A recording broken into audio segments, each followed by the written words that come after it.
Greetings, netizens of YouTube. It's likely come to your attention that one of the favoured sources of anti-feminists and the anti-SJW community on YouTube is the British Daily Mail. It won't surprise anybody familiar with the press to know that the Daily Mail has a long history of inaccurate reporting, clickbait headlines, celebrity drivel, and upon providing its readers with a dumbed-down version of the news with a right-wing perspective. In fact, just days ago, Wikipedia decided to remove the Daily Mail as a reliable source to be used to support its entries altogether. Wikipedia editors pointed to, quote, the Daily Mail's reputation for poor fact-checking, sensationalism, and flat-out fabrication, unquote. Other media outlets such as Russia Today and even Fox News and many other right-leaning publications are still used by Wikipedia, just before anybody feeds into the right-wing media persecution narrative. So, a couple of days back, I watched a video by Noel Plum, which was a response of sorts to a bearing video that I hadn't watched at the time, named UK Medical Association Bans the Word Mother. Don't call pregnant patients mothers. Doctors are banned from using the word over fears it will upset those who are transgender. Official guidelines issued by the British Medical Association says mothers-to-be should be referred to as pregnant people. See what I mean? It's just so inclusive. It's fucking heartwarming. Reactionary sarcasm aside, the first thing I wondered was whether the source on which both their videos was based was reliable. Noel Plum kindly left a link to a Daily Mail article whose text bearing had basically transposed from written form into a video representation of his own views. The piece injected the usual themes popular among Daily Mail readers and YouTube anti-SJWs, political correctness and transgender issues, etc. Seems a bit drastic, was my first response. My second was to search for the devil in the detail, to see whether the Daily Mail had a real story in the text. My skeptic senses were already tingling about the alleged ban. The Mail's body contradicted the headline, since it explained that the BMA was only advising its employees to adopt language that would be least likely to cause offence to those they came into contact with. There was no evidence any ban existed. This seemed very familiar, and then I remembered that almost exactly the same thing happened in another case, where an anti-feminist, Karen Strawn, used the Daily Mail as a source to support her argument in a video response she made to me. Karen claimed that judges had been ordered or mandated to discriminate in favour of female offenders based on a Daily Mail headline. After 5 minutes or so of research, I discovered that changes had been made to the British Equal Treatment Bench Book, a book that judges can refer to for advice. The supposed order was a lie, just as the ban was in this case. And in both cases we had anti-feminists re-reporting lies to their audiences as a means to back up their pre-existing narrative, a staple of their YouTube brand. The next step was to corroborate or to throw out the other claims made in the Mail piece, repeated by Bearing. Get a load of this shit I found on the Daily Mail's website. A simple search using the keywords BMA Guide to Effective Communication gave me all the results I needed. At the bottom of page 11 of an advisory booklet published almost a year ago, we can see the reason why the Daily Mail, The Sun, Fox News and the Daily Telegraph ran with the story. Must have been a slow news day, eh chaps, to scrape that old fish and chip wrapper out of the basket and dress it up as headline news. Less clear was to whom this written advice was being provided to. 775,000 women give birth in Britain every year. Doctors now have to refer to all those expectant mothers as pregnant people, to spare the feelings of transgender people who may become pregnant. Never mind the fact that there's been a grand total of 1 so far. Another few strokes of the keyboard, and this in the Daily Telegraph's report. A BMA spokesman said, "This is a guide for BMA staff and representatives aimed at promoting an inclusive workplace at the BMA. It is not workplace guidance for doctors, which is clear from the fact it does not refer to patients." We can quibble about the definition of fake news, but the Daily Mail's lead was clearly false, and based on some supposedly controversial words buried in an old booklet which doesn't apply to the thousands of doctors and nurses of the NHS. But lest I'm accused of avoiding the transgender issue and alleged political correctness which Baring mentions in his video. To begin with, a slight correction to Baring and Noel Plum. This is the only reported case of a transgender person in the UK deciding to have a baby. The only one we know about. Also, seeing as this booklet is some months old, there is no evidence to support the speculation that the BMA changed their practices for internal staff on the basis of this one case. Far more likely take into account are estimates of trans people and the proportion of those that have or will discuss the potential for getting pregnant with BMA employees. This is a minor quibble, but it follows from accepting a report without skepticism and making assumptions from inaccuracies and lies. Take Freddie McConnell, a transgender man who has stated that he may decide to carry a child in the future. Of the booklet issues stirred up by the media, he states, "What they're saying in this document is, if you're talking to a trans man or an intersex man about being pregnant, don't call him an expectant mother. If you call me that, it's incorrect. And it's going to make me feel like you're not talking about me. You don't see me. You don't get where I'm coming from. And I wonder where it is going to leave me as a patient under your care. It signals rigidity and close-mindedness.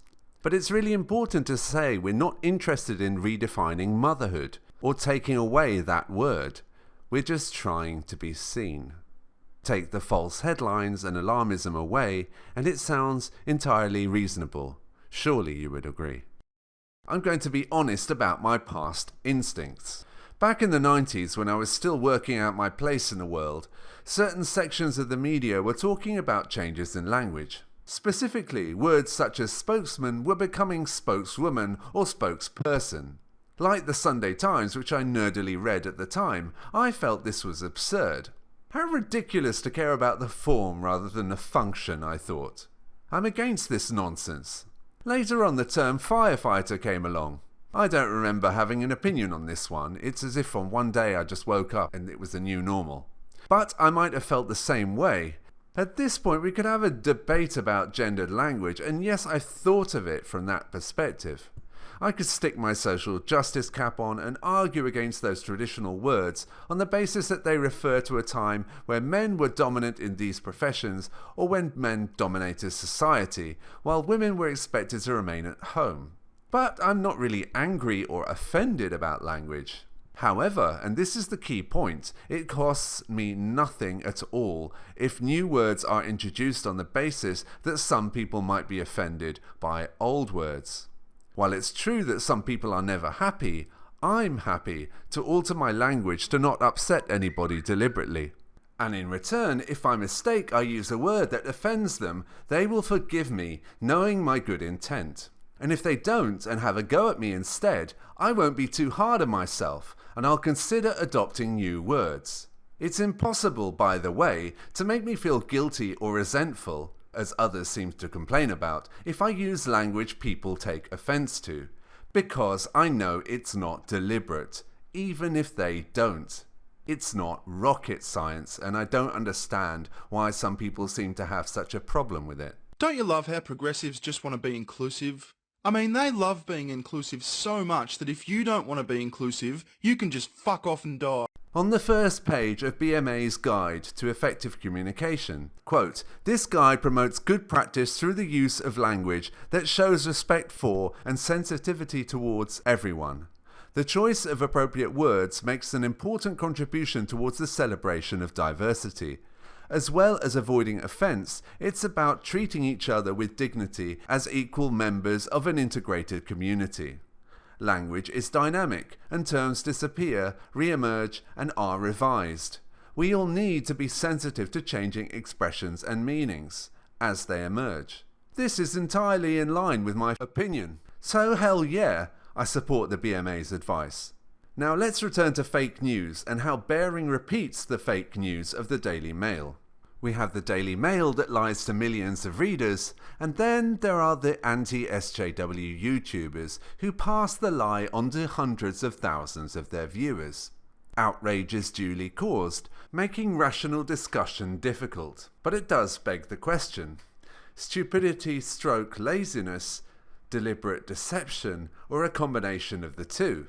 You have to remember that fear and outrage sells, so accurate and factual reporting of events are not in the interests of the media or of YouTube content creators that make a living from clickbait. In the case of the Daily Mail, I lean towards deception, or as others appear to be calling it, fake news.